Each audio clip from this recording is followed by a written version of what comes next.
അജിത് പവാർ, അതേപോലെ ഏക്നാഥ് ഷിൻഡെയുടെ കൂടെ ഉണ്ടായിരുന്ന ആൾക്കാർ എത്ര പേര്, ഏക്നാഥ് ഷിൻഡെ ഉൾപ്പെടെ എത്രയോളം പേര്, BJPയുടെ നേതാക്കൾ, അജിത് പവാറിൻ്റെ കൂടെയുള്ളവർ, ഇവർക്കൊക്കെതിരെ കേസ് എടുത്തിട്ടുണ്ടോ? ഇന്ന് ക്യാബിനറ്റിൽ, മോദി ക്യാബിനറ്റിലിരിക്കുന്ന 12ഓളം പേർക്കെതിരെ ക്രിമിനൽ കേസുകളുണ്ട്. ഇതെന്തെങ്കിലും ഒരു ഫർദർ ഫോർവേഡ് ചെയ്തിട്ടുണ്ടോ? ഈ കോൺഗ്രസിൽ നിന്ന് ഇത്രയും നേതാക്കൾ അങ്ങോട്ട് പോകാനുണ്ടായ കാരണം എന്തോ? ED CBI പേടിച്ചിട്ട്. കാരണം അത്രമാത്രം അവരെ അങ്ങോട്ട് ചാടിക്കുക, അവർക്ക് ക്ലീനായിട്ട് കൊടുക്കുക, അവരെ MP ആക്കുക, MLA ആക്കുക, മന്ത്രിയാക്കുക, സംഭവം തീർന്നു.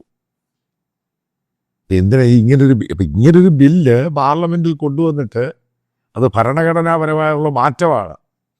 അതങ്ങനൊന്നും പാസ്സായി പോകത്തുമില്ല. കാരണം 3-2 ഭൂരിപക്ഷം വേണം. അതെവിടെ ഈ ഗവൺമെൻറ്റിനുള്ളത്? നടക്കാത്തൊരു കാര്യം കൊണ്ടുവന്ന് അല്ലാതെ വലിയൊരു അലമ്പ് സൃഷ്ടിക്കും. അതേപോലെ ഇന്നത്തെ ഡൽഹി മുഖ്യമന്ത്രിയുടെ അടിയും വലിയൊരു സംഭവമാക്കി നാഷണൽ മീഡിയ ഉണ്ടാക്കിയെടുത്ത ഒരു കപട കഥകൾ.